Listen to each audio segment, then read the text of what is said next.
છઠ્ઠું ચિહ્ન ઠાકોરજીના ચરણારવિંદમાં એ અષ્ટકોણનું છે. જો આપણે અષ્ટદલ આદિ અનેક જગ્યાએ શુભ કાર્ય આદિમાં દોરતા હોઈએ છીએ, જે અષ્ટકોણનું ચિહ્ન એ જમણા ચરણારવિંદમાં ઠાકોરજીને બિરાજે છે. અને આ અષ્ટકોણ, અષ્ટદલ એ આઠે ઐશ્વર્યોની પ્રાપ્તિ કરાવનાર છે, અષ્ટ સિદ્ધિને આપનારું છે. આ અષ્ટ સિદ્ધિઓ અલૌકિક પણ ગણાવી છે યમુનાજી આદિની, અને આધ્યાત્મિક રૂપે પણ ગણાવી છે. આ આઠે સિદ્ધિને પ્રાપ્ત કરાવનારું અષ્ટદલ છે. પણ આપણે ત્યાં તો અષ્ટ સખીઓ છે, અને એ અષ્ટ સખીઓની કૃપા પ્રાપ્ત થાય એ પણ વિશેષ કૃપા છે. તો આપણે ત્યાં તો બધાના આધિદૈવિક ભાવ છે, પણ અહીંયા શ્રી હરિરાય મહાપ્રભુ સમજાવે છે આઠે પ્રકારની સિદ્ધિઓ અષ્ટદલ સિદ્ધ કરે છે. એટલે જ અષ્ટ સિદ્ધિ નવનિધિ કે દાતા હનુમાન ચાલીસામાં પણ દાતા અષ્ટ સિદ્ધિ એની પ્રાપ્તિ ત્યાં પણ બતાવી છે, અહીંયા અલૌકિક રૂપે બતાવી છે. બાકી આપણા શાસ્ત્રોમાં અષ્ટ સિદ્ધિની જયારે ચર્ચા કરી ત્યારે અણીમાં, મહિમા, ગરિમા, લઘીમા એવી અનેક પ્રકારની સિદ્ધિ, કે નાનામાં નાનું રૂપ ધારણ કરવું, મોટામાં મોટું રૂપ ધારણ કરવું, એકદમ હલકા થઈ હવામાં ઉડવા લાગવું, એકદમ ભારેમાં ભારે થઈ. અને હવે જેમ હનુમાન ચાલીસા જુઓ તો જ્યાં હનુમાનજીનું ચરિત્ર જુઓ તો આઠે સિદ્ધિ તમને ત્યાં જોવા મળે.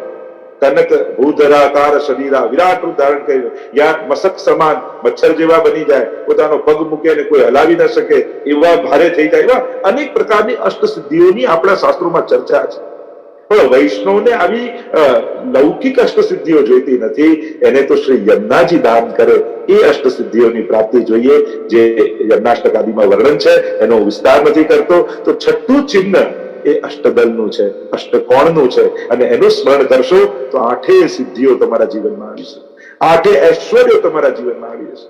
જો આ કેવું, આ તો જાણે આપણને બધા બટન બતાવી રહ્યા છે કે આ સ્વિચ દબાવશો તો આ ચાલુ થશે, આ સ્વિચ દબાવશો તો આ ચાલુ થશે. આપણે જઈએ તો કોઈ પંખા, કોઈ લાઈટ, તો આનાથી પ્રકાશ મળે, આનાથી હવા મળે, કેમ થાય? આમ ઠાકોરજીના ચરણારવિંદમાં આ બધા ચરણ ચિહ્નો છે. આપણે તો જાણે એક્યુપ્રેશર કરતા એવું થાય, પણ ઠાકોરજી કેવલ દર્શન માત્રથી આ બધા ચિહ્નોનું દાન આપણને કરી રહ્યા છે. એટલે સાતમું ચિહ્ન ઠાકોરજીના જમણા ચરણારવિંદમાં જવનું છે. જવ એ ધાનોનો રાજા માનવામાં આવે છે, યજ્ઞમાં એનો ઉપયોગ કરવામાં આવે છે. અને જવના સૂચન દ્વારા હરિરાયજી સમજાવે છે કે આ જવનું ચિહ્ન પ્રભુની અતિશય કીર્તિનું પ્રતીક છે, કે પ્રભુની કીર્તિ ચારે બાજુ વ્યાપેલી છે. અને એ કીર્તિ જયારે વાપેલી છે ને એના ગુણગાન જયારે જીવ કરે છે તો ભક્તની પણ કીર્તિ ફેલાય છે. અને આ જવ એ સર્વ વૈદિક કર્મોના સાધન રૂપ છે. કારણ કે જયારે કોઈ પણ વૈદિક કર્મ થાય, યજ્ઞ થાય, ત્યારે જવનો ઉપયોગ કરાય છે. અને એટલા માટે જયારે તમે જવનું સ્મરણ કરો છો ત્યારે સમસ્ત વૈદિક કર્મોનું ફળ તમને પ્રાપ્ત થાય છે. કારણ કે પ્રભુ જ પોતે યજ્ઞ રૂપ છે, યજ્ઞો વૈ વિષ્ણુ, યજ્ઞરૂપ તો પરમાત્મા જ છે. અને પ્રભુના ચરણારવિંદમાં ચિહ્નો બિરાજે છે, અને એનું સ્મરણ કરો તો સર્વ યજ્ઞોના ફળ તમને કેવલ જવના સ્મરણ માત્રથી મળી જાય છે. અને પ્રભુની અતિશય કીર્તિનું એ જ્ઞાન થાય છે. આઠમું ચિહ્ન ઠાકોરજીના ચરણારવિંદમાં ઉર્ધ્વ રેખાનું છે, ઊંચી જતી રેખા છે. અને એ ઉર્ધ્વ રેખા જીવની ઉર્ધ્વ ગતિ બતાવે છે. જયારે ઉર્ધ્વ રેખાનું તમે સ્મરણ કરો છો ત્યારે એ કેવલ રેખા ઊંચી નથી જતી, આ જીવ જયારે ઉર્ધ્વ રેખાનું દર્શન કરે ત્યારે એની ગતિ ઉર્ધ્વ તરફ, ઠાકોરજી તરફ, નિત્ય લીલા તરફ થઈ રહી છે. એ દર્શન કરનારા, એ ઉર્ધ્વ રેખાનું સ્મરણ કરનારની ક્યારે અધોગતિ થતી નથી, એની સતત ઉર્ધ્વ ગતિ થાય. અને એટલા માટે ભાઈઓને પણ ખાસ કહીશ, જયારે પણ તિલક કરો ત્યારે ઉપરથી લગાડીને નીચે તરફ નહીં લઈ જવું, નીચે લગાડીને ઉપર તરફ લઈ જવું. આ ઉર્ધ્વ રેખા છે. ક્રમ એવો છે કે તિલકને આમ નીચે પહેલા લગાવી પછી આમ ઉપર ખેંચો. અને એ રીતે ઉર્ધ્વ રેખાનું ચિહ્ન ઠાકોરજીના ચરણારવિંદમાં બિરાજે છે, જેથી જીવની ઉર્ધ્વ ગતિ થાય છે, મોક્ષ તરફ એની ગતિ થાય છે. મોક્ષ માર્ગે એની ગતિ બતાવી છે, પ્રભુ તરફ એની ગતિ બતાવી છે. આપણો મોક્ષ એટલે પ્રભુના ચરણારવિંદની પ્રાપ્તિ, એ જ ભક્તનો મોક્ષ છે. અને એટલા માટે આ ઉર્ધ્વ રેખાનું સ્મરણ કરો તો મન, બુદ્ધિ બધા જ ઉર્ધ્વ તરફ ગતિ કરશે. નીચા વિચારો નહીં આવે, નીચું ચિંતન નહીં થાય, નીચું કંઈ ગમશે નહીં. આપમેળે ઉત્તમતાનો એક આકર્ષણ ઉભું થશે કે હું વૈષ્ણવ, મારા ગળામાં કંઠી, મારા ઘરે ઠાકોરજી બિરાજે, મારાથી આવું વિચારાય, મારાથી આવું બોલાય, મારાથી આવું કરાય. આ એક સભાનતા ઉર્ધ્વ રેખાના સ્મરણ માત્રથી આવશે અને ઉર્ધ્વ ગતિ જીવાત્માની થશે. અને નવમું ચિહ્ન ઠાકોરજીના ચરણારવિંદમાં એક કળશનું છે, કુંભ છે. એક ભાવ તો એ બતાવ્યો કે કળશ મંગલ સૂચક છે, અને એટલા માટે જ આપણે ત્યાં નવું ઘર લઈએ તો કઈ કળશ પધરાવ્યો, આપણે કળશ પધરાવતા હોય, મંગલ સૂચક છે, એ પ્રભુ રૂપ એને માનવામાં આવે છે. અને હરિરાયજી ભાવ એ બતાવે છે કે આ કલશમાં જલ ભરેલું એટલે રસયુક્ત છે, અને રસયુક્ત હૃદય વાળાઓના જ વાળાઓના હૃદયમાં જ આ ભક્તિ માર્ગમાં એમની સ્થિતિ થાય છે, નીરસની સ્થિતિ નથી. કે જેના હૃદયમાં આ કળશમાં જેમ જલ ભર્યું હોય એમ જેના હૃદયરૂપી કળશમાં રસ ભર્યો છે, ભાવ ભર્યો છે, એની ભક્તિ માર્ગમાં સ્થિતિ છે, નીરસની સ્થિતિ થઈ શકતી નથી. એટલે કળશ એક પ્રકારે ભક્તોના રસ ભર્યા હૃદય છે. એટલે કે કળશના દર્શન કરવા માત્રથી તમારા હૃદયરૂપી કળશમાં ભાવની અભિવૃદ્ધિ ઠાકોરજી કરે છે. કેવળ આ કળશનું દર્શન કરશો તો ભાવની પ્રાપ્તિ, એ રસની પ્રાપ્તિ, એ ભગવત ભાવની પ્રાપ્તિ તમારા જીવનમાં થશે. તો કળશ આ 9 પ્રકારના ચિહ્નો ઠાકોરજીના દક્ષિણ જમણા ચરણમાં છે. આવો હવે દર્શન કરીએ ઠાકોરજીના વામ ચરણારવિંદના.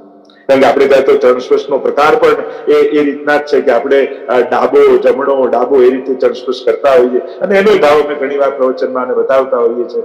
વામ અંગ, ડાબુ અંગ ઠાકોરજીનું પુષ્ટિ અંગ છે, જમણો મર્યાદા ડાબો, કારણ કે આ બધા જીવો એ નિત્ય લીલાના જીવો છે, અને નિત્ય લીલાથી આવ્યા છે, પુષ્ટિમાંથી આવ્યા છે, એટલે પહેલા પુષ્ટિ અંગ, પછી મર્યાદા સંસાર ભૂતલ પર આવે એટલે જમણું. પણ મહાપ્રભુજીએ કૃપા કરી, ઠાકોરજીએ કૃપા કરી, આપણને ફરી પુષ્ટિ ભક્તિમાં અંગીકાર કર્યા, અને એટલા માટે ફરી ડાબો. તો આ પ્રકારના ચરણ સ્પર્શનો આપણે ત્યાં પ્રકાર છે, દંડવતનો પ્રકાર છે. તો 9 પ્રકારના ચિહ્નો એ જમણા ચરણમાં છે. હવે ડાબા ચરણમાં 7 પ્રકારના ચિહ્નો છે, 7 ચિહ્નો છે, અને આમ 9 અને 7 16 ચિહ્નો કુલ થાય. તો 10મું ચિહ્ન એટલે કે ડાબા ચરણમાં પહેલું ચિહ્ન એ ગોસ્પદનું છે, ગોપદનું છે. અને એ ગોપદ ચિહ્ન એટલે કે ગાયની ખરી, ગાયનો જે ચરણ હોય એની ખરી એ ગોસ્પદ કહેવાય. અને એનું ચિહ્ન ઠાકોરજીના વામ ચરણમાં છે. જો બધા તીર્થોના ફળરૂપ ગાયને માનવામાં આવે છે, અને એટલા માટે હરિરાયજી અહીંયા સમજાવે છે કે આ ગોસ્પદનું ચિહ્ન ના સ્મરણ માત્રથી વૈષ્ણવને સમગ્ર તીર્થોની યાત્રાનું ફળ મળે છે. અને સર્વદેવમયી ગાવ, સર્વદેવમયી ગાયને માનવામાં આવે છે. ગાયની અંદર સમસ્ત દેવતાઓનો વાસ છે એમ માનવામાં આવે. સમસ્ત તીર્થોનો વાસ ગાયની અંદર છે.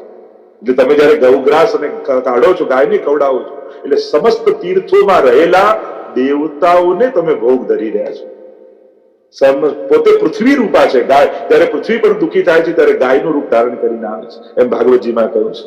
તો કેવલ ઠાકોરજીના ચરણારવિંદમાં રહેલા આ ગોપદનું સ્મરણ નેત્ર બંધ કરીને કરો તો તમને સમસ્ત તીર્થોની યાત્રાના ફળની પ્રાપ્તિ થાય.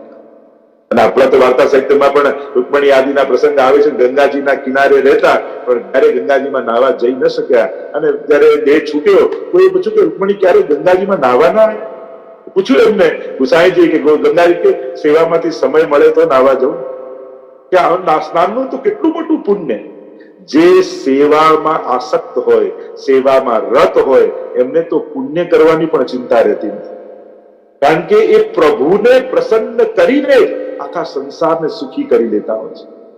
જો જે પરમ ભગવદીઓ છે ને એને તો પુણ્યો કરવા ન દોડવું પડે, એ તો ઠાકોરજીને પ્રસન્ન કરે અને મનમાં મનોરથ કરે કે પ્રભુ આ બધાને સુખી કરજો, અને પ્રભુ એવી કૃપા કરે કે બધાને સુખ મળવાના. ભગવતીઓએ તો ખાલી મનમાં સંકલ્પો કરવાના ઠાકોરજી આગળ. પ્રભુ તો કલ્પ વૃક્ષ જેવા છે, એને દોડી દોડીને એકને જમાડવા ન જવું પડે. પ્રભુજી આગળ કોઈ ભગવતી જેને ઠાકોરજીમાં અનન્ય આસક્તિ છે અને વિનંતી કરે કે આટલા લોકો ભૂખ્યા છે, પ્રભુ એને જમાડજો, એને એ ભૂખ્યા ન રહે, તો ક્યાંક ને ક્યાંક પ્રભુ કોઈકની દાતાના હૃદયમાં પ્રવેશ કરી જાય અને એને વિચાર આવે કે આટલા ભૂખ્યા લોકો બેઠા છે, લાવ હું જમાડી. એટલે હું તો એમ માનું છું કે દુનિયામાં જે ભગવદીઓ ભગવત સેવા કરી રહ્યા છે અને જેનાથી પ્રભુ પ્રસન્ન થયા છે, અને એ લોકો જયારે મનોમન ભાવ કરે કે પ્રભુ આ બધાને સુખી કરજો, ત્યારે ઠાકોરજી કેટલાય દાતાઓના મનમાં પ્રવેશ કરી જાય અને એમનાથી એવા પુણ્યો કરાવે કે બધાના દુઃખો દૂર કરાવે. અને એટલા માટે જે ભક્તા, જે ભગવદ આસક્ત છે એને તો પુણ્યોની પણ ચિંતા રહેતી નથી, અને એ તો એ જે કરે એ પુણ્ય છે. અને એટલા માટે આ ગોસ્પદ એ બધા તીર્થોના ફળરૂપ છે. કહ્યું કે સ્વર્ગ, મૃત્યુ, પાતાળ ત્રણેય લોકમાં આ પવિત્રતા આ ચરણ સૂચવે છે અને આ સર્વમાં પૂજ્ય છે. એ દરેક લોકમાં પૂજ્ય ગોપદ છે, એટલે એનું સ્મરણ વૈષ્ણવે જરૂર કરવું. આગળ કહ્યું જે 11મું ચિહ્ન છે વામ ચરણમાં, એ છે જાંબુ ફળ. જાંબુનું ફળ એ ઠાકોરજીના ચરણારવિંદમાં છે. આપણે ત્યાં રથયાત્રા આદિમાં જાંબુનું ફળ ઠાકોરજીને ધરાતું હોય છે. તો એ જાંબુ ફળ અહીંયા હરિરાયજી સમજાવે છે કે આ લૌકિક સંપત્તિને આપનારું છે જાંબુ ફળ. તમને એમ થાય કે અલૌકિક તો કરું છું, પણ મારે લૌકિકનું શું? મારે તો લૌકિકમાં સુખ જોઈએ છે. તો પ્રભુ પાસે દરેક પ્રકારના લોકો આવે. એ સ્વાર્થી બી હોય, ભયભીત પણ હોય, યાચક પણ હોય, નિષ્કામ પણ હોય, સકામ પણ હોય. પ્રભુ ક્યારે પણ કોઈને પણ નિરાશ કરતા નથી. આપણે ભલે કેટેગરીઓમાં જુદા જુદા પાડીએ, પણ ઠાકોરજી તો કોઈ પણ ભાવે એમના શરણમાં આવ્યો તો એના મનોરથો પૂરા જ કરે છે. તમે જે પાત્ર લઈને જશો એવી પ્રાપ્તિ કરીને પાછા આવશો. આપણે તો કુમદાસની વાર્તામાં આવે ને કે ત્યારે મહાપ્રભુજી મળ્યા, શરણે આવ્યા ને કહ્યું કે કંઈક માંગો મારી પાસે. અને કુમદાસની પત્નીએ કહ્યું કે અમારે કોઈ સંતતિ નથી, આપ કૃપા કરો ને કે કોઈ બાળક થાય. મહાપ્રભુજી કે એક નહીં 7 બાળક થશે, જાઓ આશુ. અને બહાર જ્યાં આવ્યા ત્યારે કુંભનદાસે કહ્યું, અરે જે ભગવાન આપવા સમર્થ હતા એની પાસે તે સંસાર માંગ્યો. મહાન પાસે તુચ્છ માંગવું એ પણ મૂર્ખતા છે. જો તે ભગવાન માંગ્યા હોત તો મહાપ્રભુજી તને સાક્ષાત પ્રગટ પુરુષોત્તમ આપી દે. જે સંસાર માંગ્યો એ તો ભાગ્યમાં લખ્યો છે, મળી જ જવાનું છે. પણ ગુરુ કૃપા એ ભાગ્યને પણ બદલનારી છે. આપણે તો જયારે જયારે વિચારીને પોતાના જીવનને, તો આપણે પોતાના જીવનને વિચાર એવું લાગે છે કે એટલે આજે જે આપણે સુખી છીએ એટલા પુણ્ય આપણે કર્યા છે, યાદ છે? પાપ માટે તો સતત આપણે ભાવતાલ કરવાને. મેં તો ક્યાં એવા પાપ કર્યા કે આવા દુઃખ આવે? તો એવા પુણ્યો ક્યાં કર્યા છે કે આવા સુખ આવે? એનો જ વિચાર કરો. આપણે કોઈ એવા પુણ્ય નથી કર્યા. આપણે તો મહાપ્રભુજીના શરણે ગયા છીએ ને, બસ એમની કૃપાથી આપણા ભાગ્ય બદલાયા છે. આપણે તો યમુનાજીના નામ લઈએ છીએ ને, એટલે ભાગ્ય સૌભાગ્ય શ્રી યમને જો દેહી. આ શ્રી યમુનાજીની કૃપા, એમણે આપણું ભાગ્ય લખ્યું ને એને ભોગવી રહ્યા છે. અને એટલા માટે આ જાંબુ ફળ એ સુવર્ણનું પ્રતીક છે, હરિરાયજી સમજાવે છે. અને લૌકિક સંપત્તિ આપનારું આ ફળ છે, એ લૌકિક સંપત્તિનું દાન કરે છે. એટલે જેને લૌકિકતાનું પણ આકર્ષણ છે, તો ઠાકોરજી લૌકિક જીવોને પણ નિરાશ કરતા નથી, એને પણ પ્રાપ્તિ કરાવે છે. આગળ 12મું ચિહ્ન એ મત્સ્યનું છે. માછલીનું ચિહ્ન ઠાકોરજીના વામચરણમાં છે. અને મત્સ્ય એ અતિ ચંચલ હોય. અને અતિ ચંચલ હોય અને બીજું લક્ષણ એ જલ વગર ન રહી શકે. એટલે જ આપણે ત્યાં ઠાકોરજી વિવિધ પ્રકારના કુંડળો ધારણ કરે છે. ઘણીવાર ચરણમાં તો મત્સ્ય હોય છે, ઠાકોરજીના ચરણમાં પણ ઘણીવાર મત્સ્ય હોય છે. મકરાકૃત કુંડળ, મયુરાકૃત કુંડળ, મત્સ્યાકૃત કુંડળ, આવા કુંડળો ધારણ કરે ને ઠાકોરજી.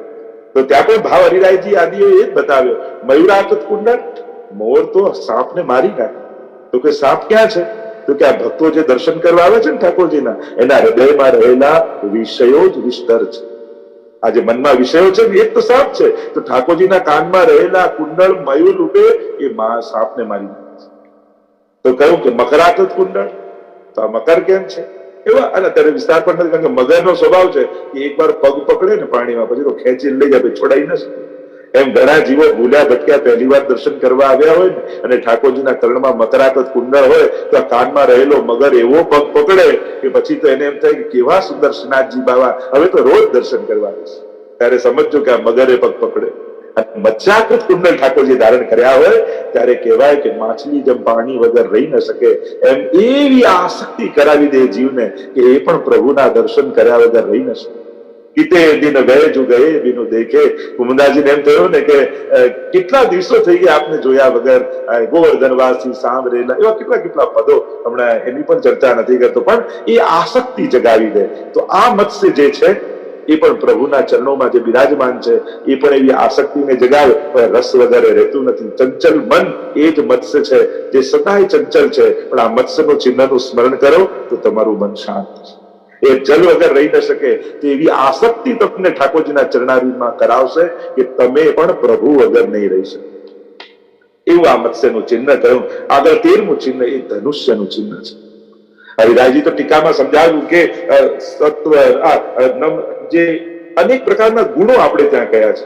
નમ્ર હોય, વિવેકી હોય, યા અનેક પ્રકારના જે સ્વભાવગત ગુણો જે બતાવવામાં આવ્યા. કારણ કે જયારે બાણને છોડો છો, જેટલું ખેંચો એટલું આગળ જાય ધનુષ્ય, પણ એને ટાંકવા માટે પેલા ઝુકાવવું પડે, અને ઝુકાવીને ખેંચીને પછી ઊંચું કરવામાં આવે. તો ઝુકતા શીખવાડ્યા ધનુષ્યનું ચિહ્ન, પોતાના લક્ષ્ય તરફ લઈ જતા શીખવાડે કે ધનુષ્ય જયારે છોડો છો ત્યારે પોતાના લક્ષ્ય તરફ એ બાણને મોકલે છે. એમ આ ધનુષ્યનું જયારે તમે સ્મરણ કરો છો ત્યારે તમારા મનના બાણને એ ખેંચીને એવું ઠાકોરજી તરફ છોડે છે કે પ્રભુમાં જ જઈને મન ચોંટી જાય છે. આ ધનુષ્યનો આ પ્રભાવ છે. કારણ કે આ મનની ગતિ અતિ ચંચલ છે, એ કોઈ એક લક્ષ્ય સાધી શકતી નથી. પણ જયારે ધનુષ્યનું સ્મરણ કરીએ છીએ ત્યારે એ પોતાનું લક્ષ્ય ઠાકોરજી તરફ કરી દે છે. આગળ 14મું ચિહ્ન ઠાકોરજીના ચરણારવિંદમાં ત્રિકોણનું છે. ત્રિકોણ છે, ટ્રાયંગલ. અને જયારે એનું તમે સ્મરણ કરો છો તો હરિરાય મહાપ્રભુજી સમજાવે છે કે સત્વ, રજ, તમ અને આ ત્રણેય ગુણોથી ભરેલા જીવોનો ઉદ્ધાર પ્રભુ નિશ્ચિત કરશે, એ વાતનું સંકેત કરે છે. કે જીવ અનેક પ્રકારના છે, કોઈ સત્વ પ્રધાન છે, કોઈ તમો પ્રધાન છે, કોઈ રજોગુણ પ્રધાન છે. પ્રભુ એમ નથી કે જે ઉત્તમ અને જે નિર્ગુણ થઈને આવ્યો એનો જ ઉદ્ધાર કરીશ, પણ ત્રણેય પ્રકાર. એટલે તો આપણે ત્યાં 84 નિર્ગુણ જીવો કયા, પણ 84 સાત્વિક, રાજસ, તામસ થયા 252. એ 252 જીવોનો પણ ઉદ્ધાર શ્રી સાઈજી કર્યો છે. તો આ ત્રિકોણ બતાવે છે કે તમે સત્વ, રજ, તમ કોઈ પણ પ્રધાન જીવ છો, પણ એકવાર ઠાકોરના શરણે આવ્યા છો તો ઠાકોરજી ચોક્કસ પોતાના સામર્થ્યથી તમારો ઉદ્ધાર કરશે. તમારા સ્વભાવને બદલીને ઉદ્ધાર નહીં કરે. જો ગુરુ છે ને એ જીવને બદલે અને એના પર કૃપા કરી પ્રભુને લાયક બનાવે.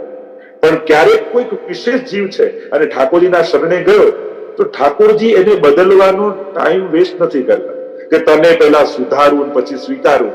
એમ ઠાકોરજી એવો ટાઈમ વેસ્ટ કરતા નથી. તું જેવો છું, મારી સન્મુખ થયો, મારો થયો, લાવ તને સ્વીકારી.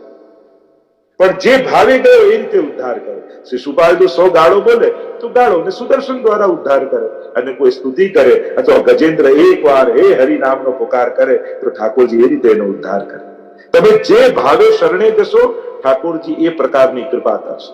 અને એટલા માટે ઉત્તમ ભાવ લઈને જશો તો ઉત્તમ રીતે કૃપાની પ્રાપ્તિ થશે. કૃપા તો કરવાના જ છે. એનો પણ પતન કોઈનું કરતા આવડતું જ નથી ઠાકોરજીને. કોઈનો બગાડ ઠાકોરજી કરતા જ નથી. એ વાલ કરે, એ લાફો મારે કે વાલ કરે, બંનેમાં એની તો કરુણા જ છે.